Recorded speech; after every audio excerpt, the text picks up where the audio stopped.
Alors c'est vrai que c'est l'événement de cette fin de semaine à Paris. Depuis hier et jusqu'à demain se tient la 8e édition de Vivatech, Paris Porte de Versailles, où on retrouve en duplex Clara Chapaz, la directrice de la mission French Tech. Bonjour, Bonjour. comment ça va? Très bien, très bien. On a une ambiance assez exceptionnelle à Vivatech cette année. Beaucoup, beaucoup de monde et surtout, je crois, un optimisme. On voit vraiment que la tech redore un peu son blason et que les gens sont extrêmement heureux d'être ici. Bon, on va en parler. Est-ce que c'est vrai qu'on ne parle que d'IA dans les allées, dans les traverses de la Alors, Porte de Versailles? Est-ce que le boom de l'IA provoque, on le sent en tout cas, un nouvel enthousiasme? alors, c'est vrai que l'IA est partout.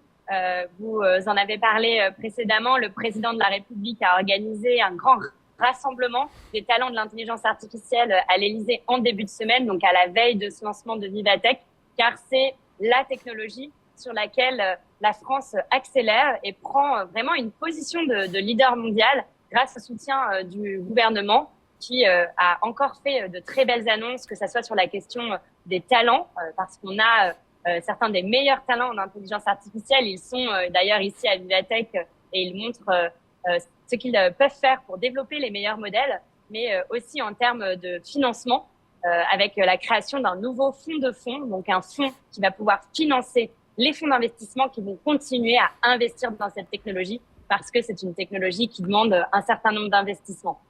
Est-ce qu'au salon, on voit, parce qu'on parle beaucoup d'IA pour beaucoup de gens, c'est assez, c'est pas palpable, c'est pas concret au-delà de ChatGPT. Est-ce qu'on voit au salon des innovations concrètes en lien avec l'IA? Complètement. Sur le stand de la mission French Tech, donc l'équipe que je dirige qui s'occupe des startups, de la croissance des startups en France, nous avons annoncé donc hier matin à l'ouverture de Vivatech les 120 nouveaux lauréats du French Tech Next 40. Le French Tech 120 Next 40, c'est notre programme qui accompagne les startups les plus développées d'un point de vue économique. Et 70 d'entre elles, donc un peu plus de la moitié, utilisent l'intelligence artificielle. Comment, pourquoi, qu'est-ce que ça veut dire?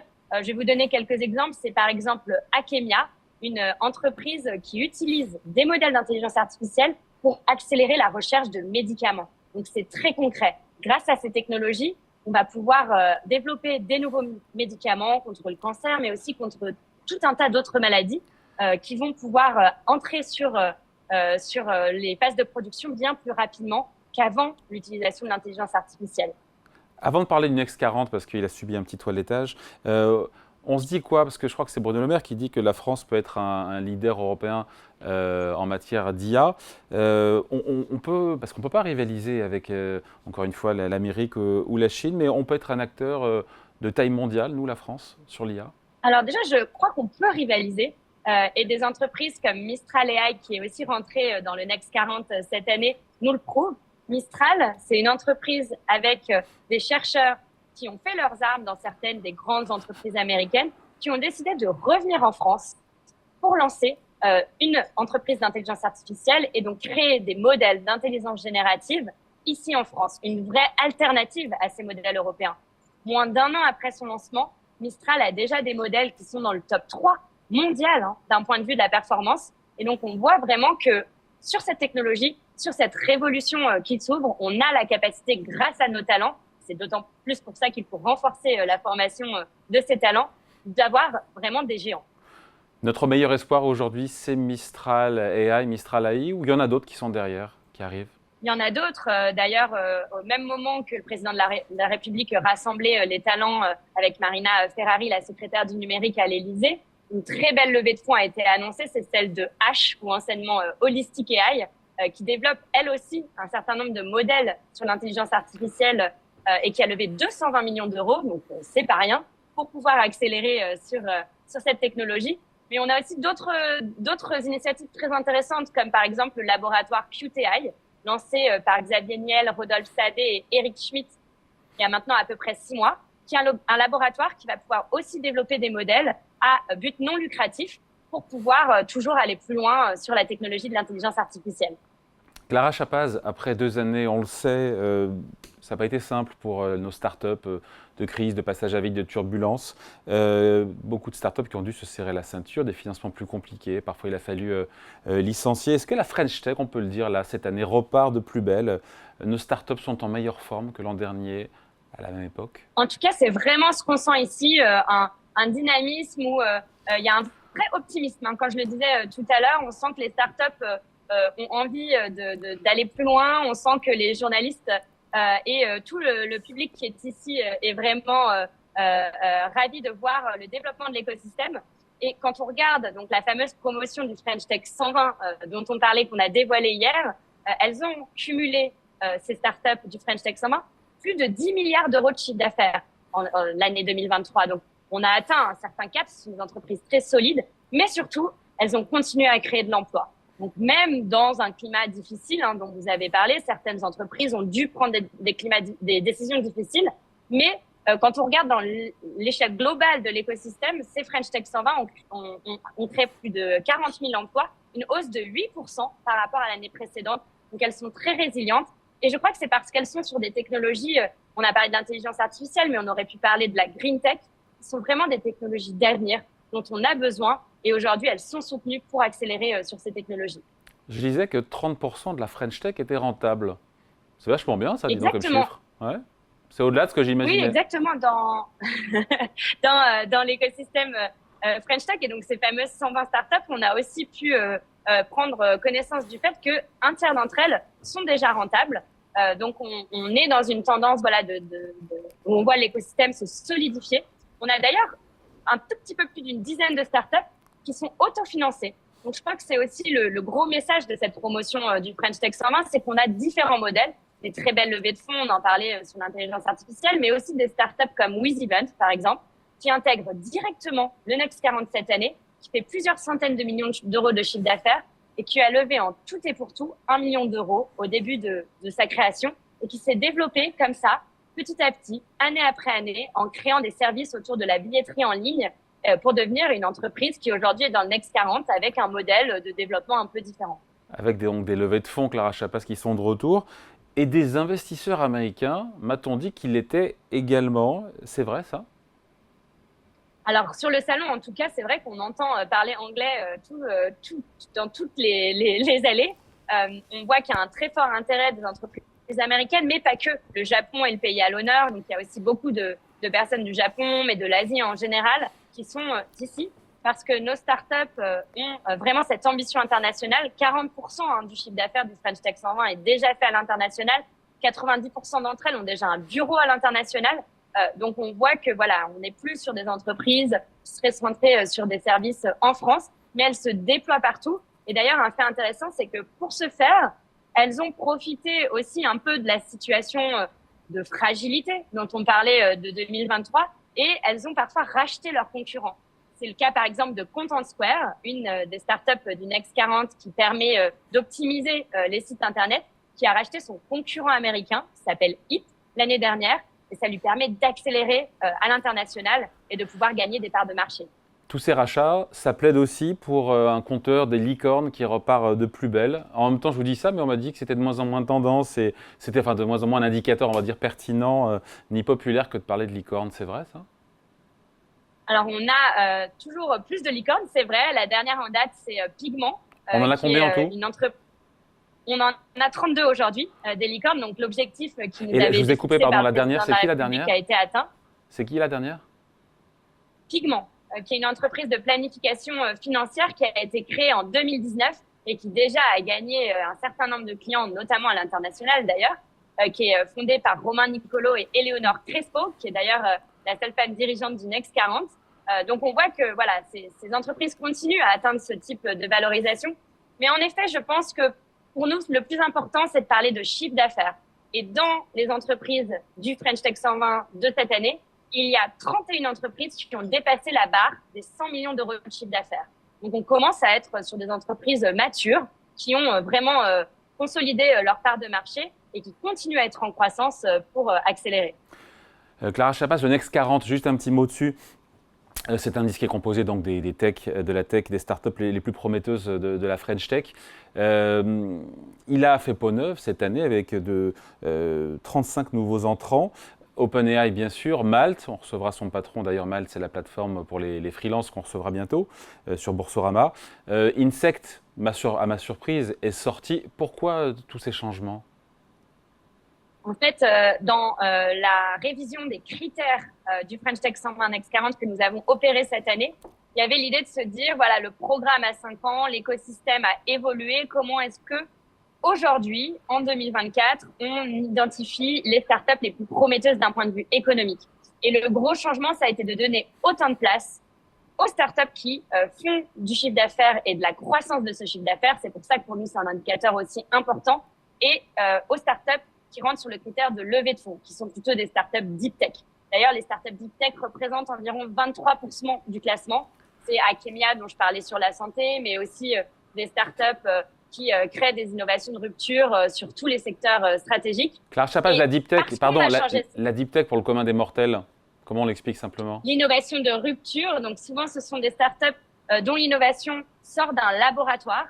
Donc ce sont des chercheurs qui travaillent sur une technologie qui vont se dire qu'avec cette technologie, on va pouvoir avoir une application concrète qui a un débouché sur un marché. Donc, c'est le cas de la recherche des médicaments pour la technologie qui avait été issue du CNRS. C'est le cas de Mistral AI dont on parlait, dont la technologie a été développée aussi dans un certain nombre de labos. Donc, c'est ces innovations qui vont prendre plus de temps à être développées parce qu'il faut investir dans cette recherche, déployer les technologies avant de pouvoir les commercialiser. Et ça, c'est un signal très fort et très important parce que dans le cadre des ambitions qui ont été définies dans le plan France 2030, il y a de nombreuses ruptures. Je parlais du quantique. On a Pascal dans le French Tech 120 qui se développe très rapidement sur le quantique, le calcul quantique et qui crée des ordinateurs quantiques. Ces innovations vont être stratégiques pour le pays et donc le French Tech 120 se positionne de plus en plus sur ce type d'innovation. 20% des pensionnaires du Next 40 sont des startups industrielles. Ça, c'est quelque chose qui a changé en 10 ans. Et je reboucle avec ma question d'avant, Clara Chapaz, sur le fait qu'Insect, qu'on aime bien, pourquoi Insect est sorti du Next 40? Alors, Insect est maintenant dans le French Tech 120. Peut-être pour répondre à la première partie sur l'industrialisation, mais pour revenir sur les critères, donc la façon dont on regarde les entrées et sorties du Next 40, c'est vraiment purement mathématique. On prend les entreprises qui sont les plus développées d'un point de vue économique, critères de levée de fonds ou critères de chiffre d'affaires. Et tous les ans, comme l'écosystème grandit, la barre monte. Donc cette année, pour rentrer dans le Next 40, il fallait avoir fait environ 140 millions d'euros de levée de fonds ou 130 millions de chiffre d'affaires.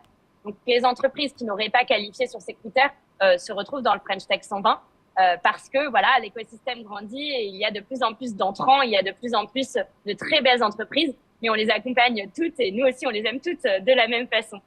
Et c'est pour ça d'ailleurs, parce que c'est purement mathématique, que le sujet de l'industrie est extrêmement intéressant. Parce qu'on n'est pas sur un programme dirigé où on se dirait on veut 20% d'industrie, on veut 20% de transition écologique, on veut un peu de santé. Non, on prend les startups qui se développent le plus vite.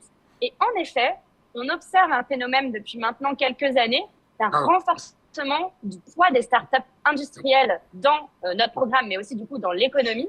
Ce sont ces startups de tous les territoires qui créent par exemple des batteries électriques dans le nord de la France, à Dunkerque, avec Vercor qui ouvre une gigafactory, donc une très grande usine pour créer ces batteries. C'est le cas d'Insect que vous avez cité ou Innovafeed qui développe des protéines à base d'insectes pour remplacer les protéines animales dans leurs grandes usines aussi dans les différents territoires français. Et ces startups participent à un enjeu crucial pour la France qui est celui de la réindustrialisation et elles créent de l'emploi partout en France et pas seulement de l'emploi de développeurs informatiques ou de commerciaux, mais aussi de l'emploi industriel. Clara Chapaz, je sais que c'est un sujet qui vous tient à cœur. Vous l'avez cité, une seule femme patronne d'une boîte du Next 40. Bouh Même le CAC 40 fait mieux avec 3 femmes dirigeantes. Il faut mettre les bouchées doubles, je sais que vous le faites, mais ça avance pas assez vite sur le terrain. On est d'accord, une seule femme, c'est pas assez, même si ça peut être un rôle modèle pour toutes les autres. Et ça, c'est quelque chose de très important de pouvoir visibiliser ces succès féminins.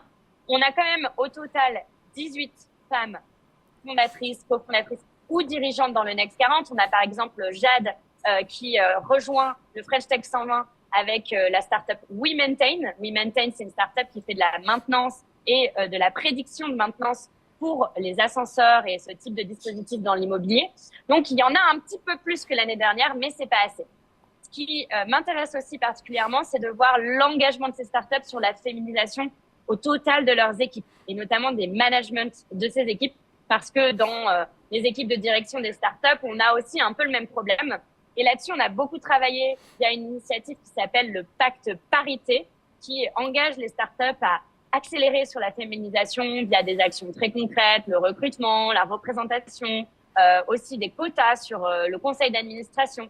Et dans les startups du French Tech 120 de cette année, on a 88% d'entre elles qui ont signé le Pacte Parité. Et le Pacte Parité, ça marche, parce que quand on a fait une petite étude cette année, on a près de 43% de femmes managers dans les entreprises signataires. Et je pense que ces femmes managers, elles seront les entrepreneuses de demain. Donc, ça va continuer à changer. En tout cas, on est mobilisés pour ça. Ok, on va se quitter là-dessus. Est-ce que vous êtes aussi mobilisé parce qu'on est sur Boursorama et on se pose la question à quand les introductions en bourse des stars de la French Tech? C'est un sujet, ça aussi. C'est un vrai sujet. Plus les entreprises grandissent, j'en parlais avec certains CEO hier soir seulement quand on les a rassemblés pour les annonces de cette promotion. Et plus elles grandissent, plus elles vont avoir besoin de débouchés, dont celle de l'introduction en bourse. On a un marché dans les 12 derniers mois qui est assez timide en France, mais aussi à l'international.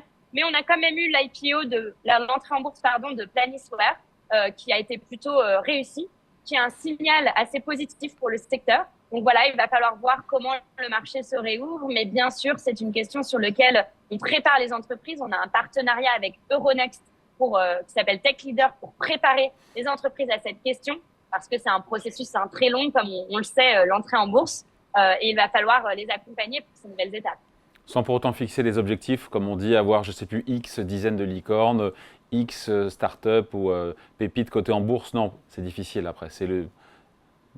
J'ai pas d'objectif à vous annoncer, mais c'est un sujet sur lequel on est vraiment mobilisé et la ministre Marina Ferrari aussi, je sais, en fait une part importante dans sa feuille de route. Allez, merci à vous. Donc, on est en duplex. Merci à vous, Clara Chapaz, directrice de la mission French Tech en duplex, donc depuis la 8e édition du salon Vivatech. Bon salon et merci. Merci.